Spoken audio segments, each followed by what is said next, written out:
Hello and welcome to the Whispering Worlds channel. We're thrilled to share the journey of Richard Johnson, a father who fights to rebuild his life after betrayal and heartbreak, in an emotional tale of resilience, forgiveness, and second chances. This story is about more than just Richard. It's about family, love, and the strength to overcome life's toughest challenges. Share your thoughts, questions, or personal insights on themes like starting over, building trust, or navigating complex family dynamics.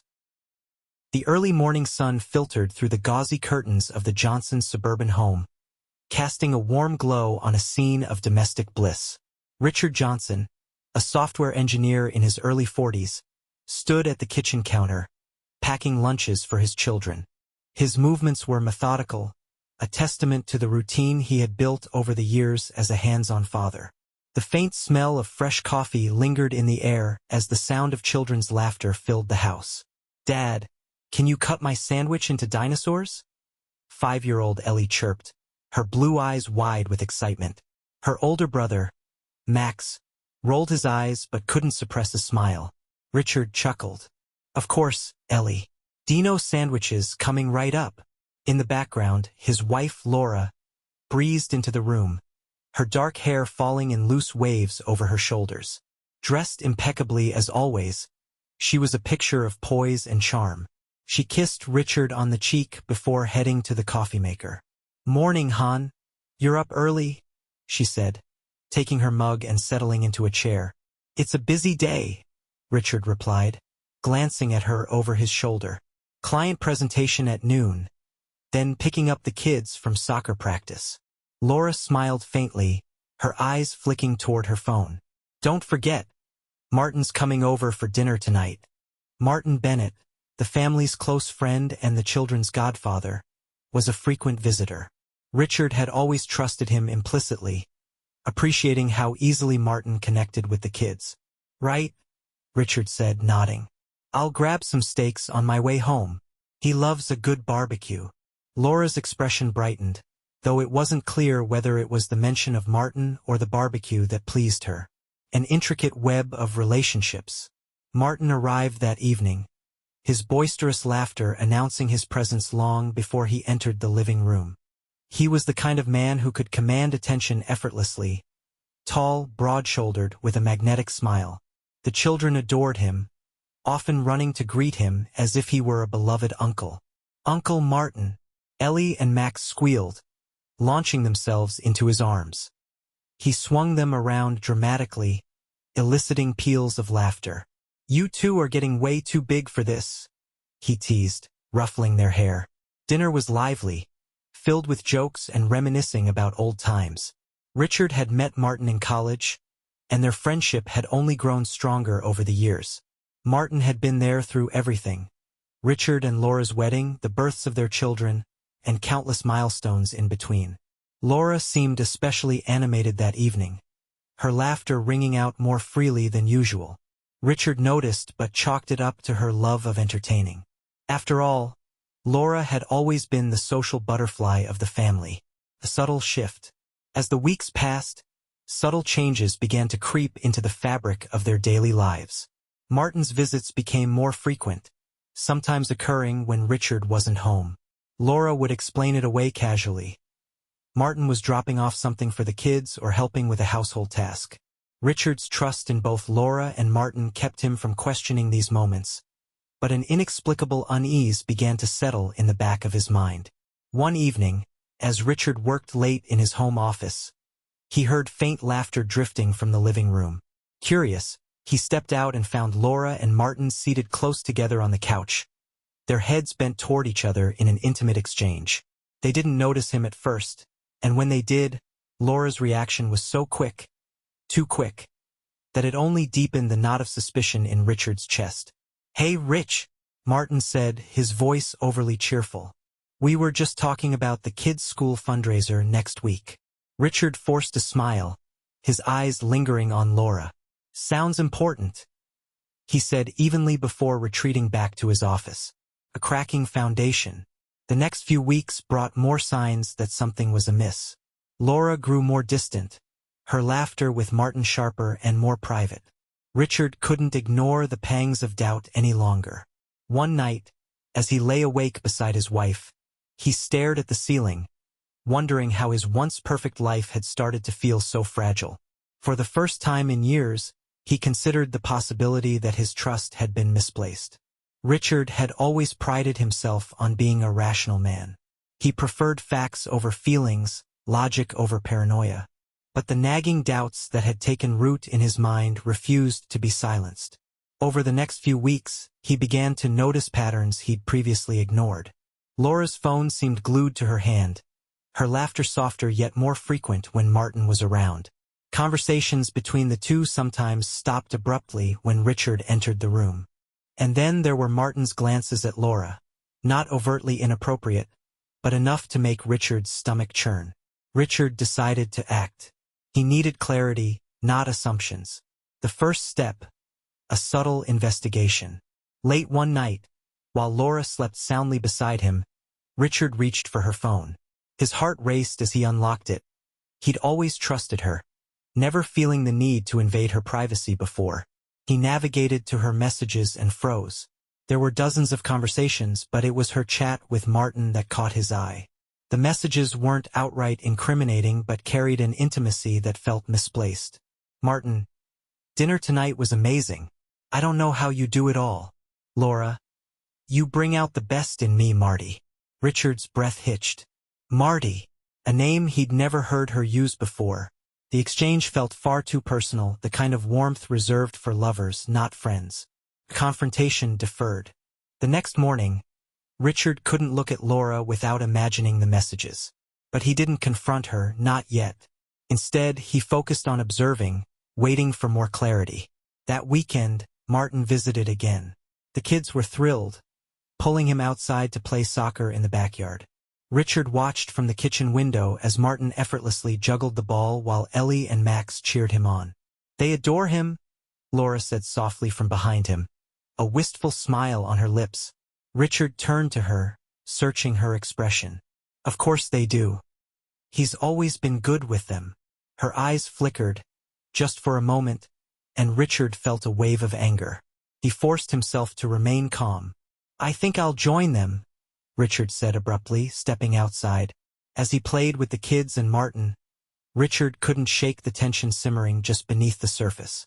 Every glance, every laugh between Laura and Martin felt amplified, like a secret being flaunted in plain sight. The breaking point. The following week, Richard came home early from work, his briefcase in hand and his tie slightly askew. As he approached the house, he noticed Martin's car parked in the driveway. His heart sank. The kids weren't home. Max had a playdate, and Ellie was at a friend's house. Richard stepped inside quietly, his footsteps muffled by the plush carpet. From the living room, he heard hushed voices, followed by a soft laugh, Laura's laugh.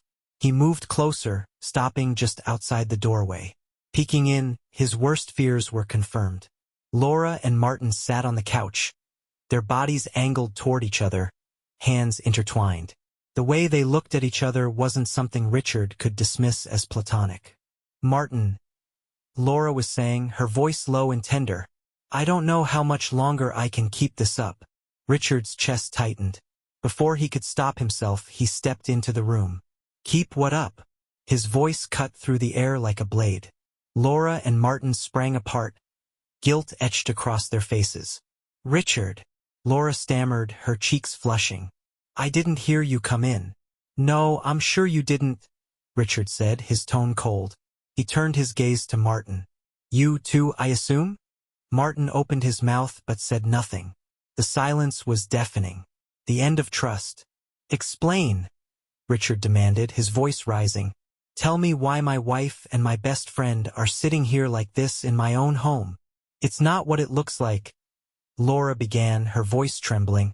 It's exactly what it looks like, Richard snapped, his hands clenched into fists at his sides. How long has this been going on? Neither Laura nor Martin answered. Richard felt his world crumbling around him, the life he'd worked so hard to build collapsing like a house of cards. I want you out, Richard said finally, his voice low but firm. He pointed to Martin. Now. Martin hesitated, looking at Laura for guidance, but she averted her eyes. Without another word, Martin left, the door slamming behind him. Richard turned back to Laura, his face a mask of pain and anger. "I want the truth, Laura. All of it. But don't think for a second that anything you say will change what happens next." A marriage in ruins. That night, Laura confessed to the affair, tears streaming down her face. She begged for forgiveness, for a chance to salvage their marriage, but Richard's resolve was unshakable. "I trusted you," he said, his voice breaking. "I trusted both of you, and this is how you repay me." Laura fell silent, knowing there was nothing she could say to undo the damage. As Richard lay awake that night, staring at the ceiling, he knew that his life would never be the same. The divorce proceedings were swift and painful. Richard, unwilling to entertain excuses or drawn-out arguments, made it clear from the start that he wanted sole custody of Max and Ellie. Laura, still reeling from the fallout of her affair, reluctantly agreed. By the end of the summer, the papers were signed, and Laura moved into a small apartment across town. Her once vibrant presence in the children's lives became sporadic, a series of awkward weekend visits and stilted phone calls. Meanwhile, Martin's attempt to form a lasting relationship with Laura unraveled quickly. Without the secrecy of their affair, their bond seemed to dissolve under the weight of guilt and unmet expectations. For Richard, the house felt like a battlefield after the war, empty and scarred by what had transpired, but there was no time to wallow in grief. Max and Ellie needed him more than ever, a father's resolve. Every morning, Richard forced himself out of bed with a singular purpose: to create a sense of normalcy for his children. He learned how to braid Ellie's hair before school and helped Max with his science projects late into the evening. He packed lunches, attended parent-teacher conferences, and cheered from the sidelines at soccer games. But the strain of single parenthood wasn't easy to bear. Some nights, after the kids were asleep, Richard would sit alone in the living room, the weight of his loneliness pressing down on him.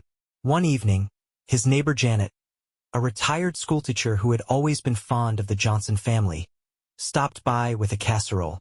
"You're doing a great job, Richard," she said warmly, placing a hand on his shoulder. "But don't forget to take care of yourself, too." He managed a weak smile. "I'm trying, Janet. It's just a lot." She nodded. "It always is, but you're stronger than you think. And those kids, they know you're their rock." Her words lingered with him long after she left. The children's struggles. Despite Richard's efforts, Max and Ellie began to show signs of the emotional toll the divorce had taken on them. Max, usually outgoing and cheerful, became withdrawn at school. His teacher called Richard one afternoon, expressing concern about Max's slipping grades and frequent daydreaming. Ellie, on the other hand, reacted with bursts of defiance. She refused to eat certain meals, threw tantrums over small things, and cried for her mother at bedtime. One night, as Richard tucked her into bed, she looked up at him with tear-filled eyes. "Why can't Mommy live here with us?" she asked, her voice trembling. Richard's heart broke. He knelt beside her bed and took her small hand in his. "Sometimes grown-ups make mistakes, sweetheart," he said gently. "And when that happens, it can change things. But I promise you, no matter what, Mommy and I both love you and Max very much." "Do you still love Mommy?" she whispered. The question caught him off guard. He hesitated before answering, choosing his words carefully. "I'll always care about her because she's your mom," he said. "But sometimes, love changes. What matters most now is that we're here for each other. Okay?" Ellie nodded, though her eyes still glistened with unshed tears. A decision to move forward. As the months turned into years, Richard began to feel restless.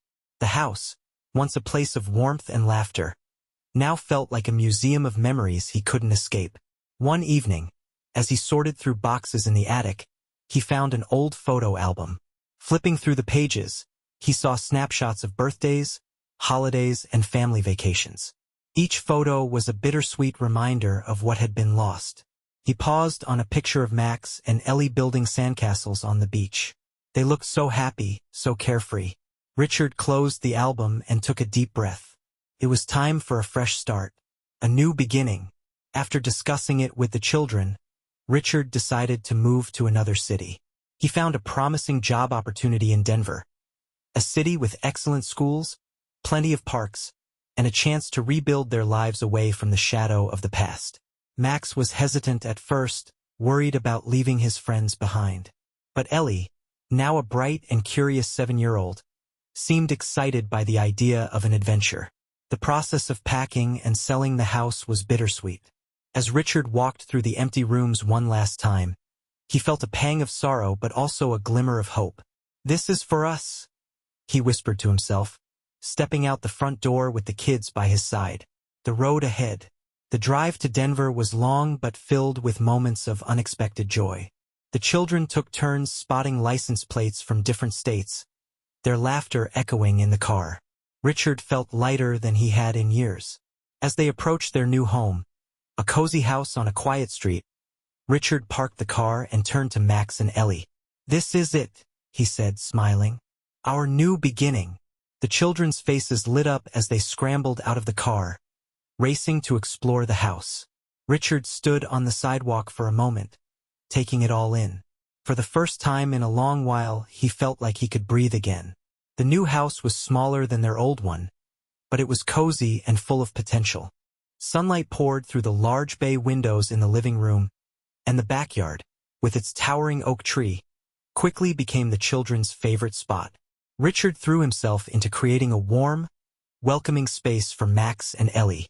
They spent the first weekend unpacking boxes together, turning the process into a scavenger hunt to keep the kids entertained. "Whoever finds the box with the kitchen plates gets to pick dessert tonight," Richard announced, earning excited shouts from Ellie and Max. By Sunday evening, their new home felt less like a house and more like a sanctuary. The walls were still bare, but the sounds of laughter and the aroma of takeout pizza filled the air, signaling the start of something new. New beginnings at school. Starting at a new school was a daunting prospect for Max and Ellie, but Richard was determined to make the transition as smooth as possible. He took a day off work to drop them off, walking them to their respective classrooms and meeting their teachers. Ellie, always the more outgoing of the two, quickly made friends with a group of girls who invited her to play hopscotch during recess. Max, on the other hand, took longer to adjust. Richard noticed his son lingering near the edge of the playground, his shoulders hunched. That evening, as they sat around the dinner table, Richard decided to broach the subject. "How was your first day, guys?" he asked, keeping his tone casual. Ellie beamed. "It was great. My teacher is super nice, and we're making paper flowers tomorrow." Richard turned to Max, who shrugged. "It was okay. Just okay?" Richard pressed gently. Max hesitated before admitting, "It's hard, Dad. Everyone already has their groups, and I don't know anyone." Richard reached across the table to squeeze his son's hand. "I know it's tough, buddy, but give it some time. You're a great kid, and I know you'll make friends." Max nodded, though his expression remained uncertain. A community of their own. As the weeks passed, Richard made an effort to get involved in the community. He joined the PTA at the children's school, signed Max up for a local soccer league, and took Ellie to dance classes. These activities not only kept the kids engaged, but also gave Richard the opportunity to meet other parents. One afternoon, while watching Max's soccer practice, Richard struck up a conversation with a woman named Claire. She was a single mother of 2 boys, both of whom were on the same team as Max.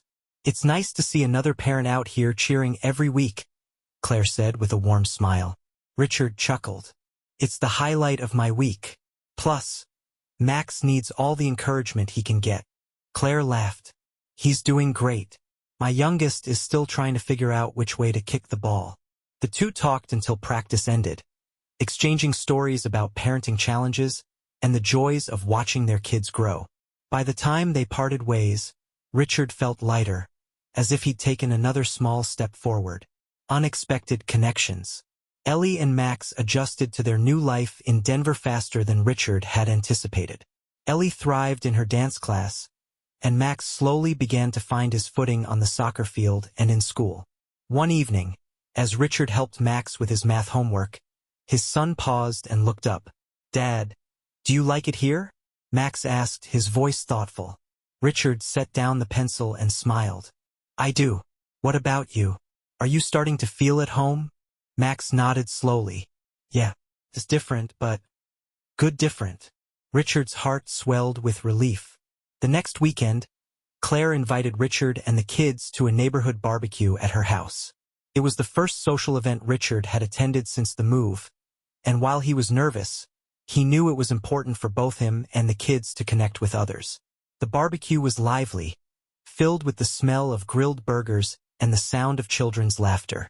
Ellie quickly found a group of kids to play with, while Max bonded with Claire's sons over a game of tag. Claire approached Richard with a plate of food and a glass of lemonade. "Looks like the kids are having fun," she said, gesturing to the yard. Richard smiled. "Yeah, they really needed this. So did I, honestly." Claire nodded. "It's hard starting over, but you're doing a great job. Your kids are lucky to have you."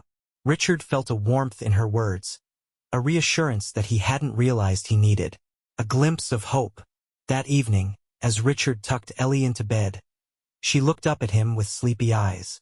"I like it here, Daddy," she murmured. "Do you think we'll stay forever?" Richard smoothed her hair and kissed her forehead. "I think we just might, sweetheart." For the first time in years, Richard allowed himself to imagine a future unburdened by the past. A life where he and his children could truly thrive. Winter settled over Denver with a quiet intensity. Snow blanketed the streets, muffling the sounds of the neighborhood. Richard, Max, and Ellie quickly embraced the season, finding joy in sledding down the hill near their home and warming up afterward with mugs of hot chocolate. Their days were filled with a rhythm of activity that felt new yet comforting. Richard was thriving in his new job, where his skills were not only valued but openly celebrated. He finally felt a sense of professional accomplishment that had been missing for years. At home, the family began to forge new traditions. Game nights by the fire, baking cookies on Sunday afternoons, and storytelling marathons where the kids made up wild adventures that always seemed to end with a dragon or pirate treasure. For the first time in a long while, Richard felt whole. Max's struggle resurfaces. Though Ellie adapted seamlessly to her new life, Max continued to wrestle with lingering insecurities. His shyness sometimes made it hard for him to form deeper connections with his peers, and Richard could see the frustration in his son's eyes when he came home from school. One snowy evening, after Ellie had gone to bed, Richard found Max sitting on the living room floor, fiddling with his soccer cleats. "Hey, champ," Richard said, sitting down beside him. "What's on your mind?" Max hesitated, his small hands twisting the laces of his cleats. "I don't think I'm good enough to be on the team." Richard's heart ached at the vulnerability in his son's voice. "You know," Richard said, placing a hand on Max's shoulder, "I felt the same way once. Back in high school, I almost quit the debate team because I didn't think I was good enough." Max looked up, surprised. "Really? Really?" Richard said. "But then I realized something. It's not about being the best. It's about showing up, giving it your all, and learning from your mistakes. That's what makes you stronger." Max nodded slowly, a flicker of determination in his eyes. The next day, Richard made a point of attending Max's soccer practice, cheering louder than anyone else on the sidelines. It was a small gesture, but it made all the difference. A bond rekindled. As the holidays approached, Richard received an unexpected call from Laura. It had been months since they'd spoken, their interactions limited to logistical discussions about the children. "Hi, Richard," Laura said hesitantly. "I was wondering if I could see the kids for Christmas. Maybe take them for the day." Richard hesitated. He had worked hard to shield Max and Ellie from the fallout of the divorce, and the thought of disrupting their newfound stability made him uneasy. "Let me think about it," he said finally. "I'll talk to the kids and see how they feel." Later that evening, Richard sat down with Max and Ellie to discuss Laura's request. Ellie was eager to see her mother, but Max's reaction was more reserved. "Do we have to?" Max asked, his tone hesitant. Richard crouched beside him, meeting his son's gaze. "No, buddy. You don't have to do anything you're not comfortable with. But your mom does love you, and I think she's trying to make things better. After some thought, Max agreed, and Richard arranged for Laura to visit on Christmas Day. A bittersweet reunion. The reunion was awkward at first. Laura arrived with gifts, her nervousness evident as she greeted the children. Ellie hugged her enthusiastically, while Max offered a polite but distant smile. Richard stayed in the background, giving them space while quietly observing. He noticed the way Laura's eyes softened as she listened to Ellie's stories and the effort she made to engage Max, even when he was slow to respond. By the time Laura left that evening, the tension had eased, replaced by a tentative sense of connection. Mom said she's sorry, Ellie told Richard later that night. She wants to be better. Richard nodded, his chest tightening. I hope she means that, sweetheart. A growing friendship. As winter gave way to spring, Richard's friendship with Claire deepened. They often found themselves talking for hours after soccer practice or during impromptu playdates. One evening, as they walked home from a community event with their kids, Claire turned to Richard. You've done an amazing job with Max and Ellie, she said. I can see how much they adore you. Richard smiled, though he felt a pang of uncertainty. I've tried my best, but it's been a journey. Some days, I feel like I'm just barely holding it all together. Claire nodded knowingly. We all feel that way sometimes. But what matters is that you show up. And you've done that, Richard. Every single day. Her words stayed with him, filling a quiet corner of his heart with a warmth he hadn't felt in years. Planting new roots. As the school year ended, Max and Ellie seemed happier than ever. Max had earned a spot on the starting lineup for his soccer team, and Ellie proudly displayed the ribbons she'd won in her dance recital. Richard knew they had turned a corner. The pain of the past still lingered, but it no longer defined them. They were building something new, something strong and enduring. One sunny afternoon, as they worked together to plant a garden in the backyard, Max paused, wiping dirt from his hands. Dad, do you think we'll stay here forever? Richard smiled, his hands deep in the soil. Maybe not forever, buddy, but for a long time, long enough to make this place feel like home. As they planted the last flower, Ellie leaned against her father, her face glowing with contentment. Home, she said softly. I like that. And for the first time in a long while, so did Richard. The summer days in Denver stretched long and golden, filled with trips to the park, backyard barbecues, and evenings spent stargazing. Richard felt as though his family had finally found a steady rhythm, a peace that had been missing for so long. But life had a way of surprising him. One afternoon, as Richard was wrapping up a project at work, his phone buzzed with an unfamiliar number. He hesitated for a moment before answering. Hello, Richard, it's Martin. The voice on the other end of the line was hesitant, almost pleading. Richard stiffened at the sound of his former friend's name. It had been years since the affair, and he had worked hard to bury the hurt and anger. What do you want? Richard asked coldly. I know I'm the last person you want to hear from, Martin began. But I've been thinking about everything, and I owe you an apology. A real one. Richard's grip tightened on the phone. Part of him wanted to hang up, to shut Martin out forever. But another part, a quieter, more rational part, urged him to listen. I'm not calling to make excuses, Martin continued. What I did to you, to your family, it was unforgivable. I lost everything because of my selfishness. I just wanted to say I'm sorry. The words hung in the air, heavy with sincerity. I don't know what you expect me to say, Richard replied, his voice measured. An apology doesn't undo the damage. I know, Martin said softly. I just wanted you to hear it. I hope you and the kids are doing well. Richard ended the call without another word, his emotions a tangle of resentment and relief, wrestling with the past. That evening, Richard sat on the porch, staring out at the stars. The memory of Martin's call lingered, dredging up emotions he thought he'd buried. Claire, who had stopped by to drop off a book she'd borrowed, noticed his pensive expression. Everything okay? She asked, sitting beside him. Richard sighed. I got a call from someone I never thought I'd hear from again.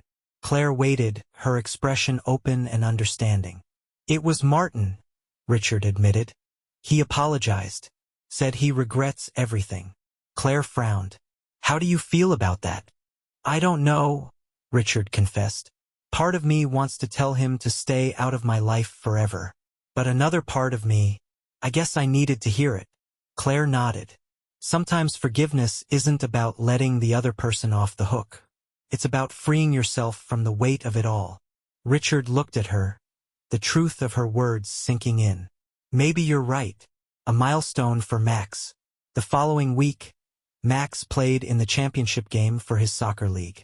Richard, Ellie, and Claire sat in the stands, cheering loudly as Max ran onto the field.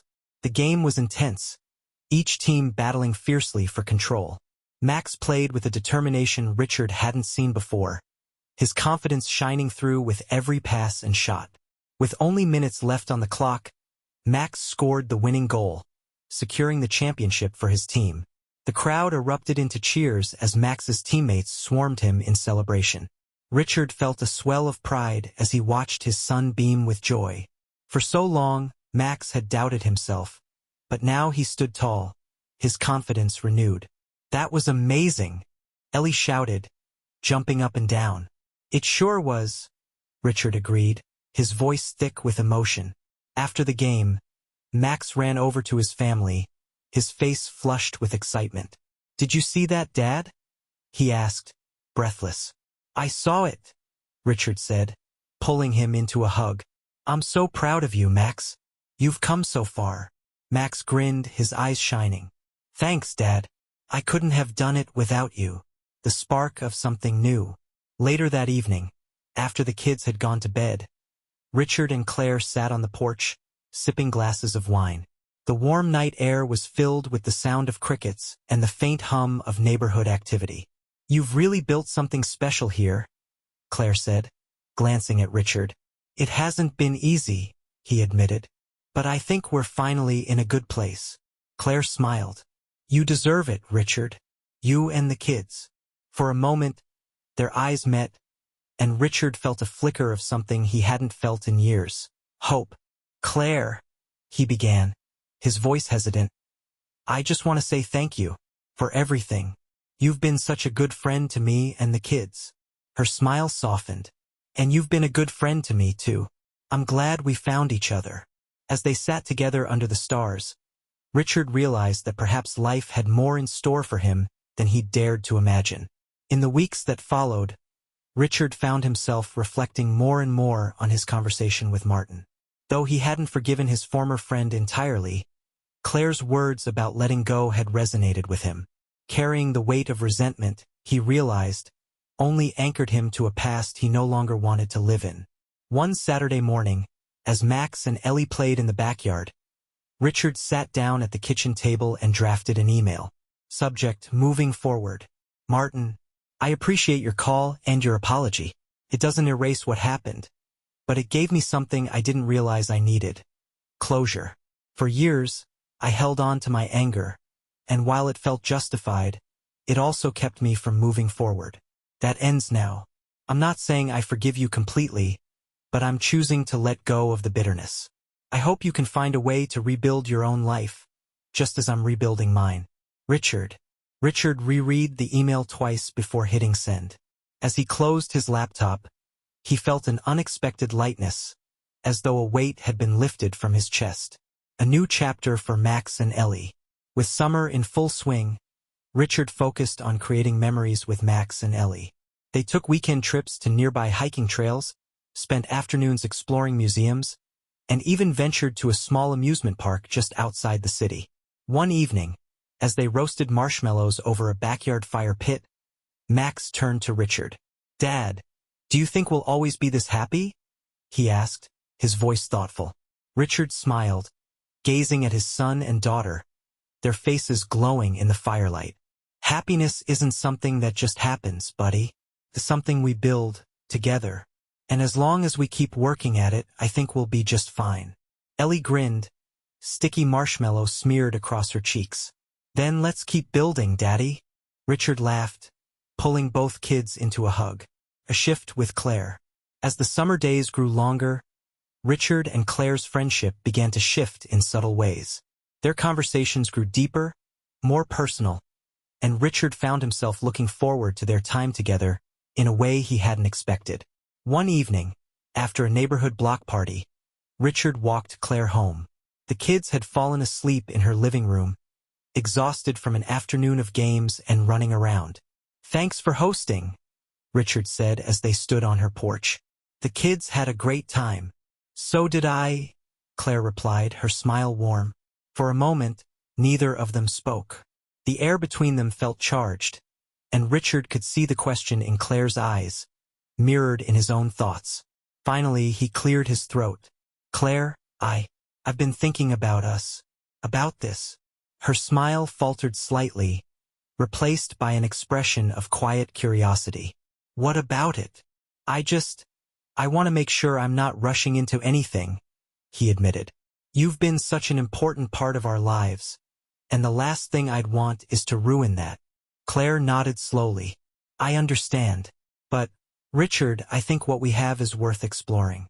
And if we take it slow, there's no reason it has to ruin anything." Her words filled him with a cautious hope. "Okay," he said softly. "Slow sounds good." As they stood on her porch under the soft glow of the streetlights, Richard felt something shift within him, a readiness to embrace the possibility of love again. A moment of growth. The following week, as Richard prepared dinner, Max approached him with a question that took him by surprise.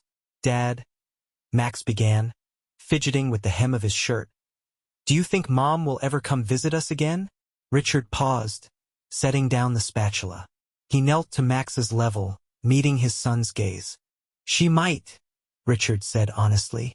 "I think your mom is trying to figure out her own life right now. But that doesn't mean she doesn't love you and Ellie." Max nodded, his expression thoughtful. "I guess I just miss her sometimes." Richard pulled his son into a hug. "It's okay to miss her, Max. And it's okay to talk about it whenever you want to." Max nodded again, a small smile tugging at the corners of his lips. Later that evening, as Richard watched his children play in the backyard, he felt a deep sense of pride. They were healing step by step just as he was. A leap of faith. A few weeks later, Claire invited Richard and the kids to a small picnic by the lake. The day was perfect. Clear skies, gentle breezes, and the sound of laughter echoing across the water. As the kids splashed in the shallows, Richard and Claire sat on a blanket, sharing stories and stolen glances. "I've been thinking about what you said," Richard began, breaking the comfortable silence. "About exploring this." Claire looked at him, her expression open and patient. "I want to try," he continued. "I'm ready to try, but I need to do it in a way that feels right for the kids." Claire smiled, reaching for his hand. "Then we'll take it one step at a time. No pressure, no expectations. Just seeing where this goes." Richard squeezed her hand, a sense of calm settling over him. For the first time in years, he felt as though he was standing on solid ground.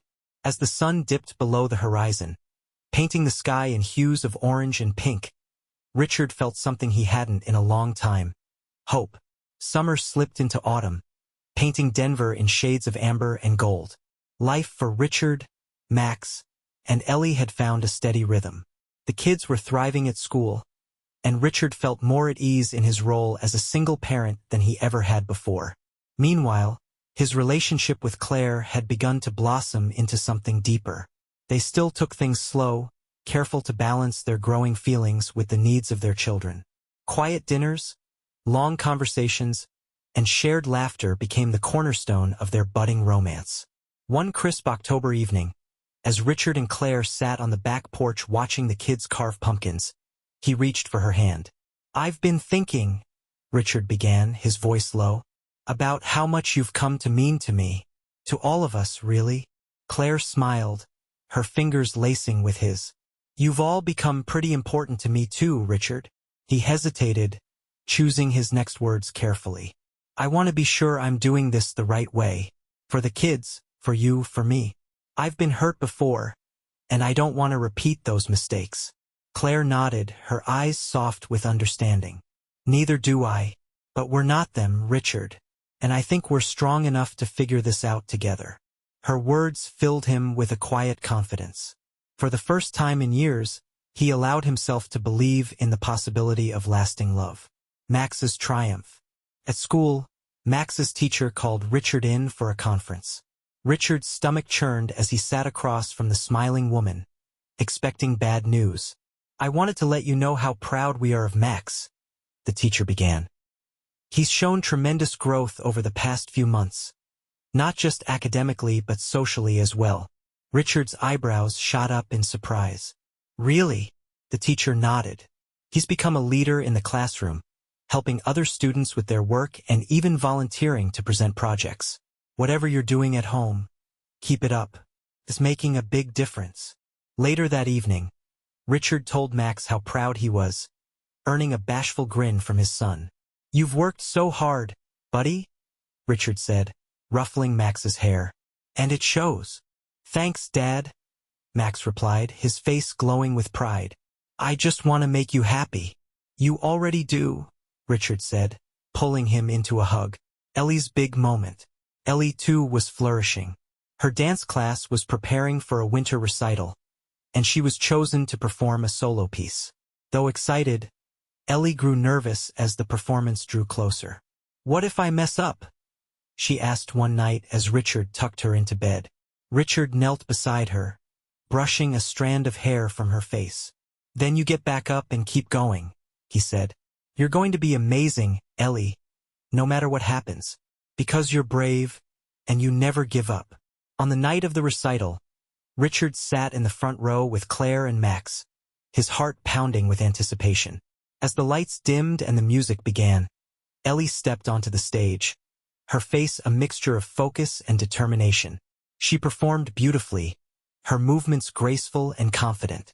When the audience erupted into applause, Ellie's face lit up with joy. Later, as Richard hugged her tightly, she whispered, I did it, Daddy. You sure did, he said, his voice thick with emotion. I'm so proud of you, Ellie. Taking the next step. As the holidays approached, Richard felt a growing sense of certainty about his relationship with Claire. They had built something strong and steady, and he was ready to take the next step. One evening, as they sat by the fireplace after the kids had gone to bed, Richard turned to Claire. I've been thinking, he began, his voice steady, about us and about what this could be. Claire set her mug of tea down, her expression curious. I want to make this official, Richard continued, but I need to know that we're on the same page, that this feels as right to you as it does to me. Claire's smile was soft but certain. It does, Richard. I'm ready if you are. He reached for her hand, relief and happiness flooding through him. Then let's do this together. A blended family. Introducing Claire as a permanent part of their lives was a careful process. Richard sat down with Max and Ellie to explain the situation, answering their questions and reassuring them that nothing would change their bond as a family. The kids were cautious at first but quickly warmed to the idea. Claire's gentle presence and genuine care for them had already made her a part of their lives in many ways. One snowy afternoon, as the two families gathered for a joint holiday celebration, Max and Ellie surprised Richard and Claire with a handmade gift.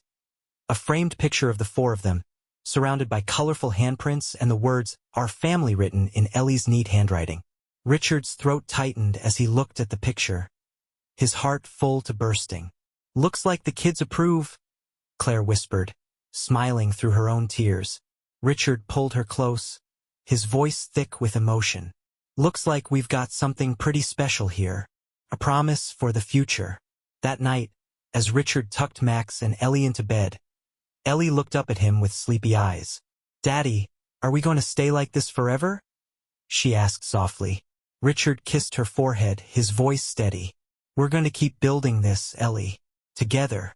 And as long as we have each other, we'll always have a family. As Richard lay in bed that night, Claire beside him, he felt a deep sense of peace. The past had shaped him, but it no longer defined him. What mattered now was the life he was creating. The love, the laughter, and the promise of a brighter future. The chill of winter gave way to the first hints of spring. As the snow melted and the days grew longer, Richard found himself reflecting on the journey that had brought him to this point. The man who had once felt broken and lost was now filled with hope, his heart open to the life he had worked so hard to rebuild. His relationship with Claire had continued to flourish, their connection deepening with every passing day. Max and Ellie, once hesitant and uncertain, had embraced their new family dynamic with a warmth that made Richard's heart swell. But life, as it often did, had one more challenge in store.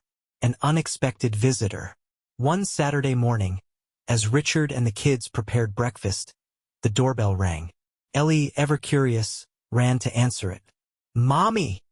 she cried, her voice filled with surprise. Richard froze, the spatula in his hand hovering over the skillet. He wiped his hands on a towel and walked to the door, his heart pounding. Laura stood on the porch, her expression hesitant but hopeful. "Hi, Richard," she said softly. "I know I should have called, but I wanted to see the kids. And I wanted to talk to you." Richard hesitated, glancing at Ellie and Max, who had joined their sister by the door. "Come in," he said finally, stepping aside. Laura sat at the kitchen table, her hands clasped tightly in her lap. The children were thrilled to see her, bombarding her with stories about school and their adventures in Denver. Laura listened intently, her eyes shining with a mixture of joy and regret. When the kids wandered off to play, Laura turned to Richard. "I've been thinking a lot about the past," she began, "and about the mistakes I made. I don't expect you to forgive me, but I wanted to say I'm sorry for everything." Richard studied her, his emotions a complex mix of anger, sadness, and acceptance. "I appreciate that, Laura," he said finally. "It took me a long time to move past what happened, but I'm in a good place now, and the kids are, too." Laura nodded, tears brimming in her eyes. "I can see that. You've done an amazing job with them. I hope there's room for me in their lives, even if it's just a little." Richard considered her words carefully. "That's up to Max and Ellie. If they want to see you, I won't stand in the way. But it's going to take time, Laura. For all of us." Laura smiled through her tears. "Thank you, Richard. That's more than I deserve." A family reimagined. Over the next few months, Laura made an effort to rebuild her relationship with the children. She started small, visiting once a week and taking them out for ice cream or to the park. Max, initially guarded, slowly warmed to his mother, while Ellie's natural enthusiasm made the transition easier. Richard watched from a distance, ensuring that the children's needs remained his top priority. Though he had no desire to rekindle a relationship with Laura, he respected her effort to make amends. A milestone celebration. Spring turned to summer, and the time came for Ellie's 8th birthday. Richard and Claire planned a backyard party, inviting neighbors and friends to join the celebration. The day was filled with laughter, games, and the aroma of grilled burgers. Laura attended as well, blending into the festivities with grace. As the party wound down, Ellie stood on the porch with a cupcake in hand, surveying the crowd. "This is the best birthday ever," she declared, her face glowing with happiness. Richard felt a swell of pride and gratitude as he watched his daughter bask in the love surrounding her. A new beginning. That evening, after the last guest had left, Richard and Claire sat on the porch, the glow of string lights casting a warm ambience. "You've built something incredible here," Claire said, resting her head on Richard's shoulder. "We've built it," Richard corrected, his voice filled with affection. Claire smiled. "So, what's next?" Richard thought for a moment, gazing at the stars. "Whatever it is, we'll face it together." As they sat there, hand in hand, Richard realized that his journey wasn't about forgetting the past, but about embracing the present and the future. He had faced heartbreak and betrayal, but he had also discovered resilience, love, and the strength to rebuild. This was his family, a patchwork of love, growth, and second chances. And it was perfect in its own way. Epilogue, the ties that bind. Years later, Richard would look back on this chapter of his life with a deep sense of gratitude. The pain and challenges he had faced had shaped him into the man he was. A father, a partner, and a beacon of stability for those he loved. Max would go on to thrive in high school, becoming captain of his soccer team and earning a scholarship to a prestigious university. Ellie, ever the performer, would dazzle audiences in countless dance recitals, her confidence and joy shining through in every step. And Richard and Claire would continue to build their life together, their love growing stronger with each passing year. Though the road had been long and winding, it had led Richard to a place of peace, a place where love in all its forms could flourish. Dear listeners, please share your thoughts in the comments section below, and don't forget to like, share, and subscribe to the channel.